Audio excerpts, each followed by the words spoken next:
Ya Pak. Yang bengkelnya otomotif di mana ya? Di sana Pak. Mari saya tunjukkan. Di sana. Ya Pak.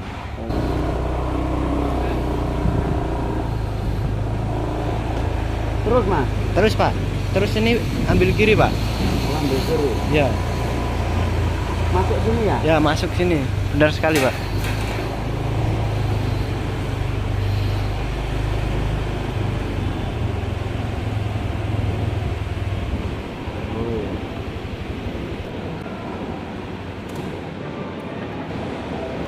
Ini Pak, motor saya ini itu harusnya kan yang di tripnya ini ya 54 sekian, tapi kok ini setelah kemarin bisa sebelah ini tidak bisa 54 dan cenderung tenaganya tidak ada Pak. Cenderung nambah-nambah bensin alias boros. Ini gimana ya Pak? Ya, baik Bapak. Kami akan coba periksa motornya dengan menggunakan alat ukur yang dikendalikan oleh kendaraan ini. Karena berarti adalah juga karena akan menggunakan scanner. Baik Bapak, saya akan mencoba memeriksa kondisi sepeda motor atas tuan Bapak dengan menggunakan alat ukur scanner ini. Alat ini yang akan nanti melihat apakah nanti sesuai atau tidak. Maunya Bapak kepengen irit ya motor ini. Ya. Baik, nanti akan kita periksa, kemudian akan kita lakukan penyetelan. Tapi sebelumnya kita lihat Pak ya. Coba kita lihat trip yang ada di speedometer ini seperti apa ya. Kita lihat bahwa ternyata trip yang ada di speedometer ini, kita lihat ya, ternyata menempuh 50,7 km per liter. Artinya dalam 1 liter ini sepeda motor ini mampu menempuh jarak kira-kira 50,7 km. Kalau sebelumnya Bapak menyampaikan bahwa sampai dengan 54, sekian, berarti ini lebih boros. Artinya jarak tempuh lebih sedikit atau lebih pendek daripada jarak sebelumnya setelah dilakukan penyetelan di bengkel sebelah. Nah gitu Pak ya? Ya. Baik.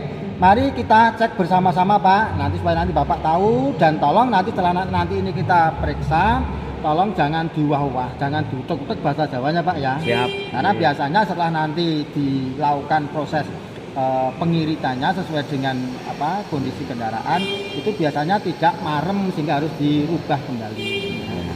Oke, saya akan membuka ini, nanti perhatikan Bapak, saya akan membuka tutup baterai. Kita buka tutupnya. Nah, nanti akan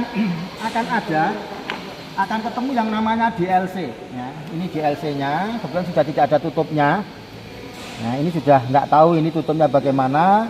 Nanti kita belikan saja nggak masalah. Kemudian kita pasang alat scanner ini ya. Alat scanner ini kita pasang soketnya. Ini kita pasang ke DLC ya. Ini ke DLC kita masukkan, set gitu. Kemudian kita lihat, kita on kan kunci kontaknya.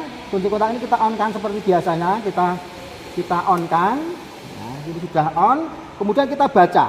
Ya, dengan menggunakan alat scanner ini ternyata di dalam DTC ini tidak muncul, ya, tidak muncul kerusakan. Nah, karena jenis motor ini adalah Vario 125, maka pemilihan motornya kita lihat. Pertama adalah ANF. Nah, kita turunkan ini. Kita ada pilihan, ada up itu ke atas, down itu nanti ke bawah, kemudian set kita gunakan, kita turunkan. Kemudian kita pilih jenis Vario.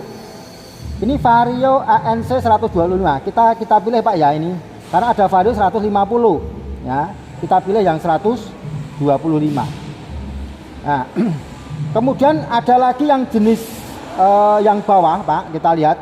Jangan sampai keliru, nanti di situ ada beberapa pilihan. Itu ada, jangan sampai nanti keliru kita memilih, kita pilih 150 dan 125. Kita pilih yang 125. Kemudian kita set Pak. Ya. Kita set, ternyata putarannya 0. ECT-nya ini masih sekian karena motor ini belum dinyalakan. Kemudian kita nyalakan. Nah, kita nyalakan. Berdasarkan putaran awal ternyata ini putarannya masih terlalu rendah Pak. 1300 atau 1200-an. Nah, kemudian injektornya ini 2,5 Pak. Karena Bapak minta itu nanti mau diiritkan, maka nanti kita iritkan berdasarkan alat ini, yaitu dengan durasi atau dengan penyetelan injektornya. Kita pilih yang paling kecil atau paling sedikit. Nah, bagaimana cara menyetelnya? Kita lihat Pak, supaya nanti Bapak jangan nuwek-nuwek ini ya. Ini ada penyetel Pak nih. Ya, ini penyetel RPM, penyetel CO dan seterusnya.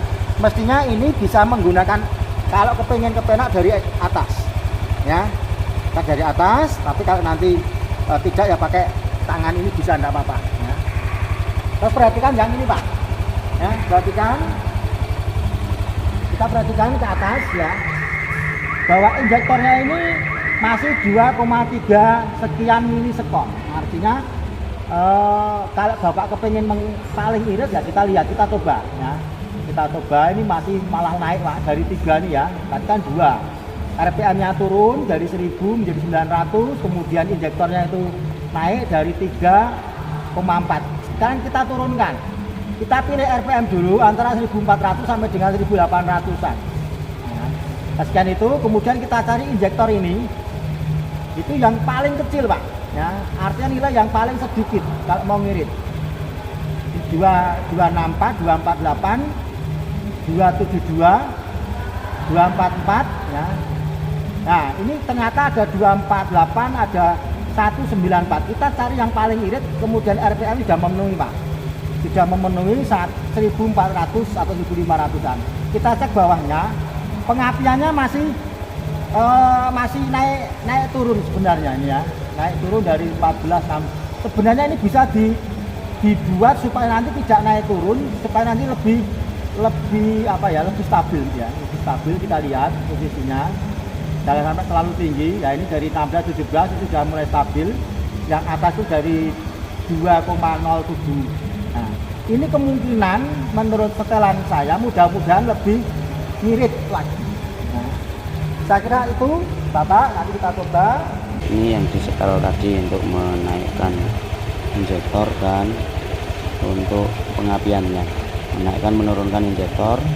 Kalau semakin ke kanan dia akan naik, semakin ke kiri dia akan turun. Itu berikut juga dengan pengapiannya di sini, sesuai dengan yang sudah dibaca menggunakan scanning tadi. Kita cek Pak ya, menurut sebelum kita setel tadi sekitar 50,5, tapi nanti ini sudah disetel. Nah, supaya nanti ini bisa berubah atau tidak, nanti motor itu akan dipakai sekian waktu, misalnya 30 kilo atau mungkin 40 kilo, apakah nanti ada perubahan atau tidak ya. Nanti kalau ada perubahan kemudian naik dari 50,5 menjadi 54, sekian, berarti motor ini sudah ngirit.